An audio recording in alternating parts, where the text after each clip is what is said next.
The test is in 4 parts: Part 1, Part 2, Part 3, and Part 4. Now look at Part 1. Part 1. You will hear a telephone conversation about opening a bank account. First, you have some time to look at questions 1 to 7.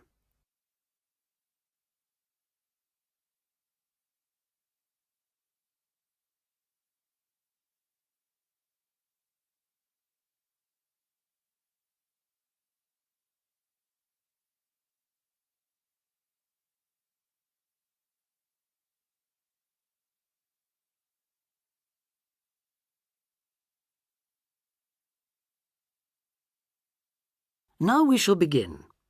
You should answer the questions as you listen, because you will not hear the recording a second time. Listen carefully and answer questions 1 to 7. Expats Helpline, Terry Davies here. What can I do for you? Hello, Terry. I've been in this country for a while, and I've just been offered a job in the city, so I think I'm going to need to open a bank account. I haven't had one before, so I'm wondering what papers I need. Well, basically you'll need to be able to prove to the bank that you're who you say you are and that you live where you say you do, okay? Uh-huh. And for some banks, at least, that means you'll have to show them 2 separate pieces of identity. So I'll run through the list if you like. Yes, please. Okay. I'll bring it up on the screen. Let's see. Here it is. Right. The first thing it says is a valid passport. Mine's Australian. Yes, that would be fine, of course. The next one is a driving license, and again, one from your country would be okay. Then that's followed by birth certificate. Oh, hang on, that's only if you're under 18. Which I'm not. Right, so not that then.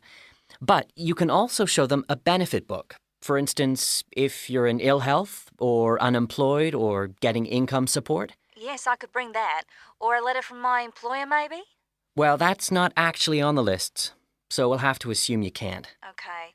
And to prove where I live? Again, there are several possible things listed here. For instance, you could use a bill for council tax or something else for where you live, such as an insurance certificate. I've got one of those, somewhere among all my papers. But what about bills? Things like phone bills, I mean. As long as it has your address on it, yes, fine. So a bill for my mobile would do, would it? I'm afraid it would have to be for a fixed line phone. You could use other types of household bill, though, as long as you get them through the post. How about an electricity bill? That'll say where I live, won't it? If it's in your name and not that of a landlord, yes. It is, so I'll probably take that then. There's one other you might want to use, a vehicle registration document. If you have a car or motorbike or something, of course. No, I haven't actually. Now, I believe there's a bank actually inside the commercial centre, and I might open an account there, seeing as how that's where I'll be every day. Yeah, that would seem to make sense. I know people who bank there. I actually read about it in a city guide. My cousin picked it up when he was here a couple of years ago, and I made a few notes. Do you mind if I run through them with you now, just to make sure the details haven't changed? Fine, go ahead. Okay, first question. It's still a branch of the Popular Bank, is it?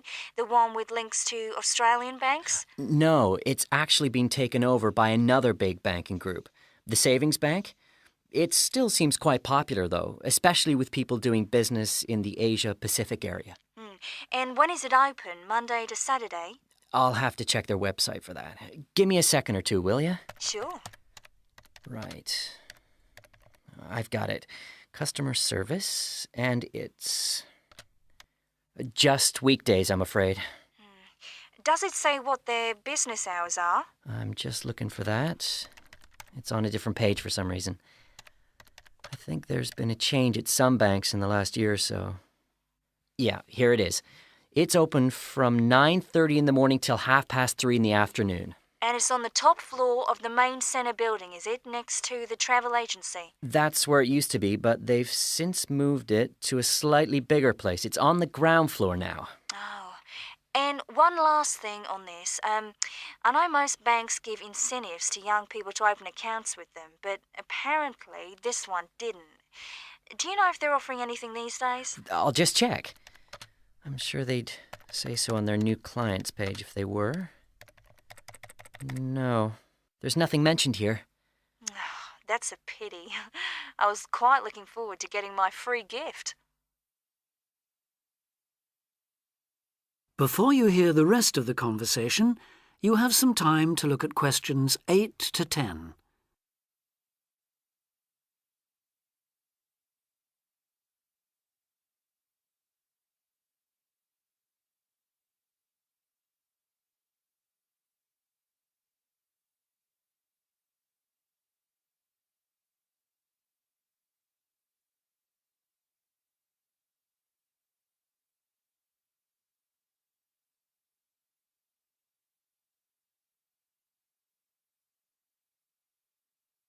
Now listen and answer questions 8 to 10. There are plenty of other banks within walking distance, you know. It may be worth shopping around to see what they've got to offer. Longer opening hours, including Saturdays, perhaps less crowded. Can you tell me how to get to a couple of them? I know where the commercial centre is, so that's probably my best starting place. Sure. For the Royal Bank, you need to turn left when you leave the centre, go along Market Street past the post office, and turn left up Bridge Street past the Shaw Theatre. Then you take the first right. You'll see an internet cafe on the other side, and the Royal is just a bit further along on the right, directly opposite the Park Hotel. Okay, I've got that. What about the Northern Bank? For that one, you turn right as you come out of the centre and go along Market Street until you come to the junction with West Street. There you turn right again and carry on up as far as the next junction where you take a left. You'll see the bank from there. It's the third building on the right. Fine. And the last one, the National Bank? You can go either way from the centre, really. Up West Street or Bridge Street and then along past City Hall. The bank is on the other side of the road, right next to the tourist office. You can't miss it. Great. Thanks a lot for your help. Anytime. Bye. Bye.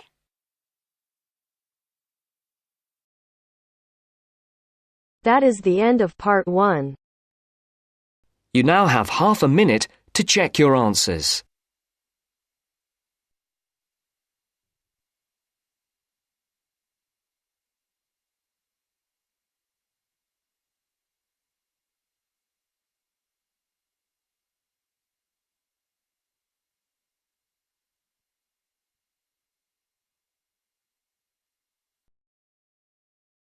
Now turns to part 2. Part 2. You will hear Joanne describing her home city of Darwin in Australia to a man called Rob who hopes to go there. First, you have some time to look at questions 11 to 15.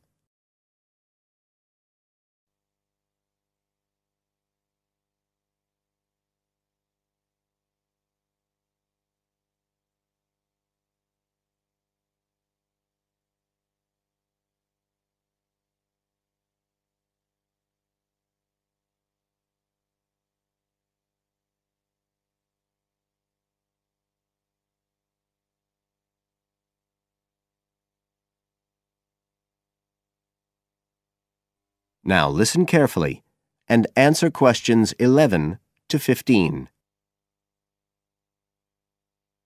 Joanne? Hi, you must be Rob. Nice to meet you. So, I hear you're planning to visit Australia. Yeah, and I really wanted to talk to you because I was thinking of spending some time in Darwin, and my sister told me you're from there. That's right. So, tell me about it. Well, where shall I start? Well, Darwin's in what they call the top end because it's right up at the northern end of Australia, and it's quite different from the rest of Australia in terms of cultural influences. In fact, it's nearer to Jakarta in Indonesia than it is to Sydney, so you get a very strong Asian influence there. That means we get lots of tourists. People from other parts of Australia are attracted by this sort of international cosmopolitan image. And as well as that, We've got the same laid-back atmosphere you get all over Australia, probably more so, if anything, because of the climate. But what a lot of the tourists don't realise until they get there is that the city's also got a very young population. The average age is just 29, and this makes the whole place very buzzy. Some people think that there might not be that much going on as far as art and music and dancing and so on are concerned because it's so remote. I mean, we don't really get things like theatre and opera in the same way as cities down in the south, like Sydney, for example, because of the transport expenses. But in fact, what happens is that we just do it ourselves. Lots of people play music, classical as well as pop, and there are things like artists groups and writers groups and dance classes. Everyone does something. We don't just sit and watch other people. You said it's very international? Yeah, they say there's over 70 different nationalities in Darwin. For instance, there's been a Chinese population there for over 100 years. We've even got a Chinese temple. It was built way back in 1887, but when a very bad storm, a cyclone in fact, hit Darwin in the 1970s, it was almost completely destroyed. The only parts of the temple that survived were part of the altars and the stone lions. But after the storm, they reconstructed it using modern materials. It's still used as a religious centre today, but it's open to tourists too, and it's definitely worth going to see it. Oh, and as far as getting around goes, you'll see places that advertise bicycles for hire, but I wouldn't recommend it. A lot of the year it's just so hot and humid. Some tourists think it'll be fine because there's not much in the way of hills and the traffic's quite light compared with some places, but believe me, you're better off with public transport. It's fine and not expensive.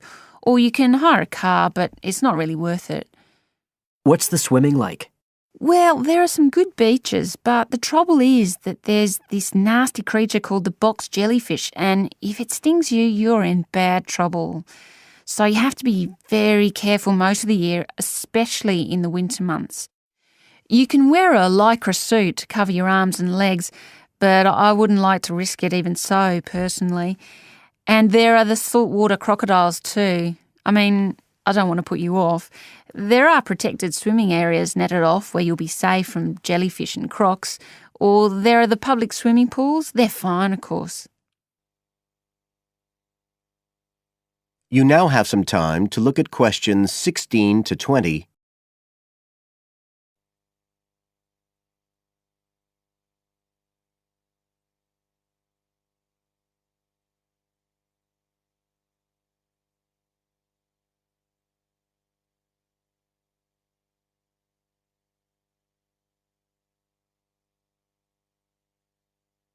Now listen and answer questions 16 to 20. So which places would you specially recommend? Well, one of the most popular attractions is called Aquascene. What happens is every day at high tide, hundreds of fish come in from the sea, all different sorts, including some really big deep sea fish.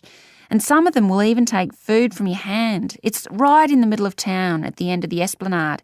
It's not free. I think you have to pay about $5, but it's definitely something you have to experience. Then, of course, Darwin has a great range of food, being such a cosmopolitan place. And if you don't have lots to spend, the best place to go is to Smith Street Mall, where they have stalls selling stuff to eat. There's all sorts of different things, including Southeast Asian dishes, which I really like. You'd think there'd be plenty of fresh fish in Darwin, as it's on the coast, but in fact, because of the climate, it mostly gets frozen straight away. But you can get fresh fish in the restaurants on Cullen Bay Marina. It's a nice place to go for a special meal, and they have some good shops in that area too. What else? Well, there's the Botanic Garden. It's over 100 years old and there's lots to see. An orchid farm, rainforest, a collection of palm trees, a wetlands area. You can easily spend an afternoon there. That's at Fanny Bay, a couple of kilometres out to the north. Then, if you've got any energy left in the evening, the place to go is Mitchell Street. That's where it all happens as far as clubs and music and things are concerned. You'll bump into lots of my friends there. Talking of friends, why don't I give you some email addresses? I'm sure they wouldn't mind if you...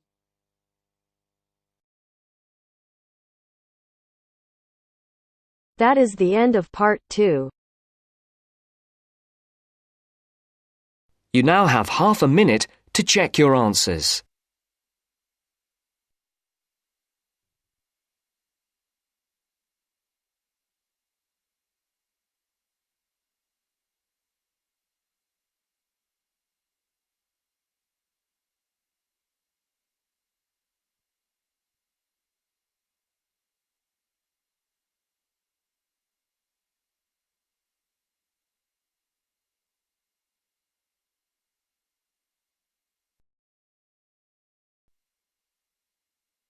Now turns to part 3. Part 3. Mr. Jackson, who feels that he is physically unfit, is consulting with his doctor about his health condition. Before you listen to their conversation, you have a chance to read questions 21 to 24.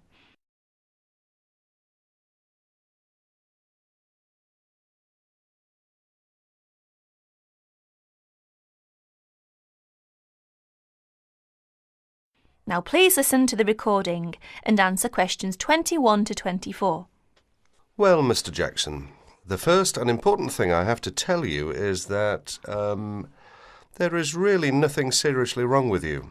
Physically, that is. My very thorough re-examination and the analyst's report show that basically you are very fit. Yes, very fit.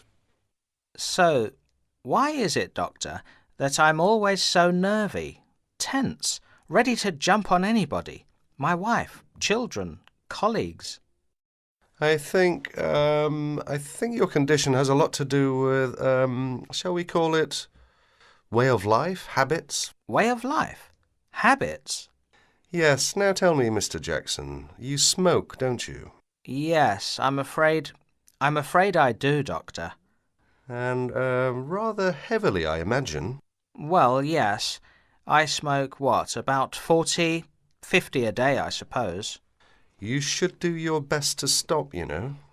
Yes, I see. But, well, it won't be the first time. I've tried to give up smoking several times, but it's no good. You see, 50 a day is overdoing it, you must admit. You must cut down at least that. Ah, yes. I know that when you're feeling tense, you probably feel that a cigarette relaxes you. But in the long run, I do advise you to make a real effort to quit smoking. Of course, but, well, it's easy to say give it up or cut it down, but, oh, you know. Well, in my opinion, you have no choice. Either you make a real effort or there's no real chance of your feeling better. You see, well, obviously I could prescribe some kind of tranquilizer, but would that help? I'd prefer, and I'm quite sure you'll agree, I'd prefer to see you really back to normal, not just seemingly so. And that's my reason for asking you several more questions about your other habits. Right. Now you have a chance to read questions 25 to 30.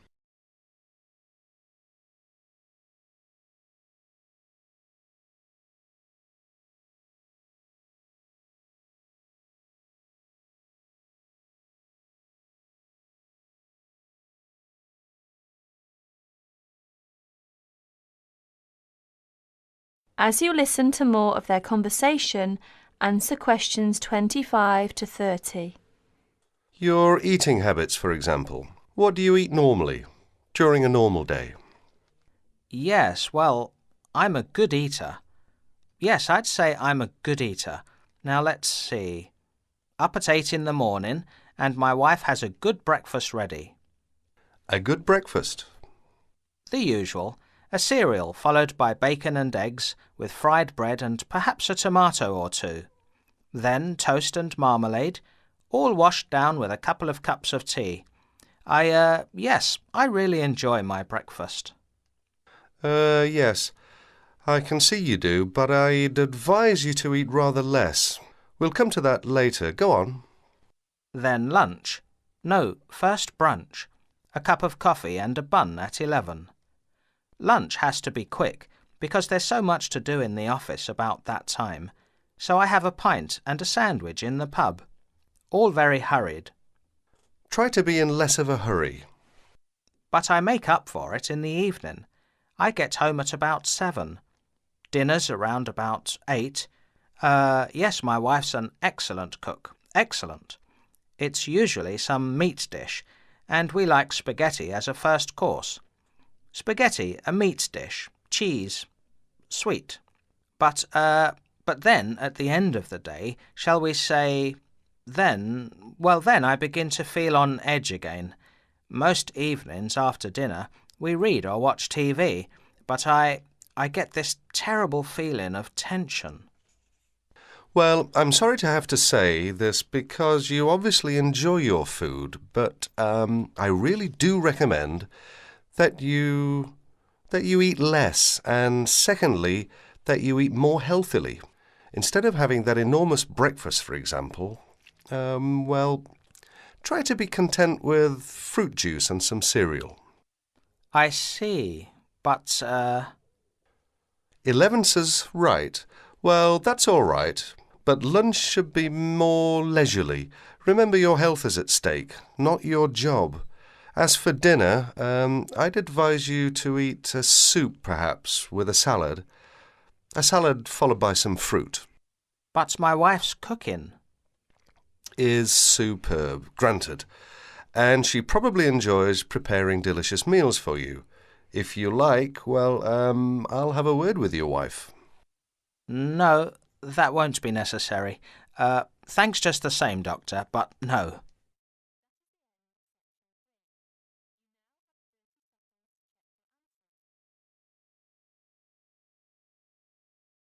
That is the end of part 3.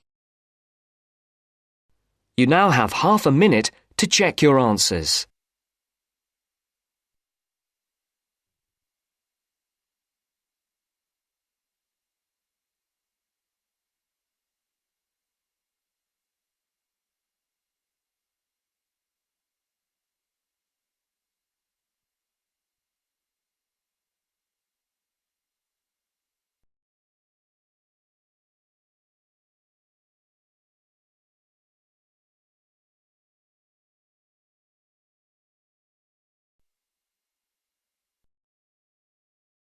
Now turns to part 4. Part 4. You will hear part of a presentation by a second-year environmental studies student on research into edible vaccines. First, you have some time to look at questions 31 to 40.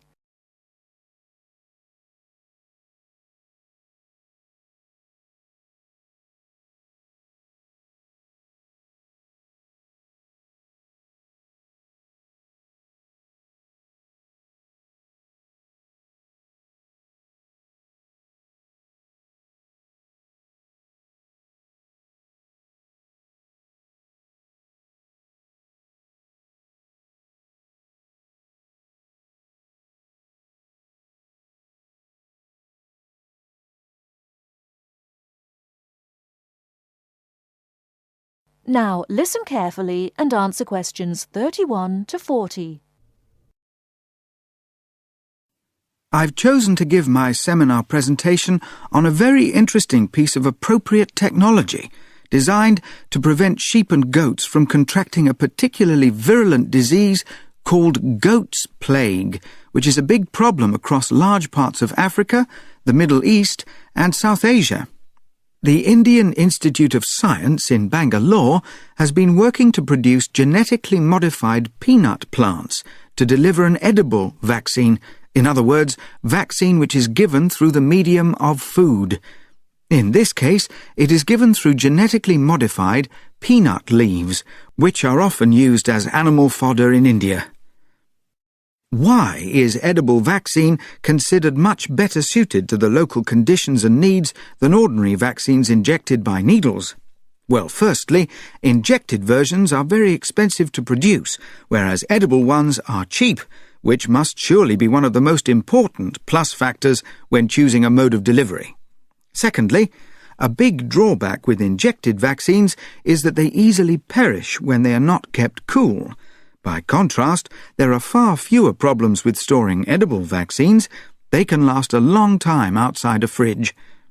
You can imagine that in remote rural areas, that is an enormous benefit.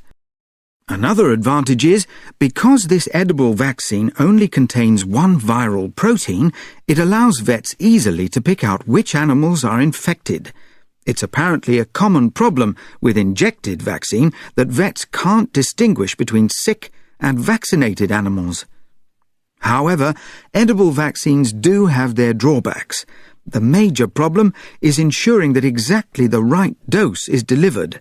The amounts of vaccine which develop in a given genetically modified plant differ significantly depending on the growing conditions.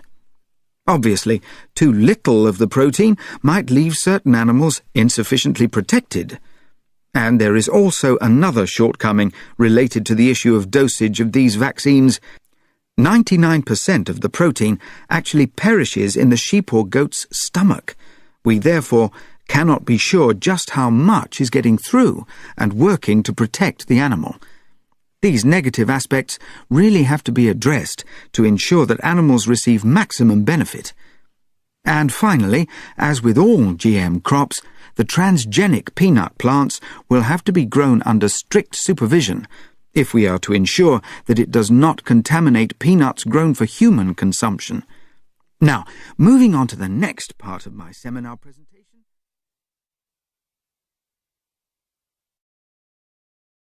That is the end of part 4. You now have half a minute to check your answers.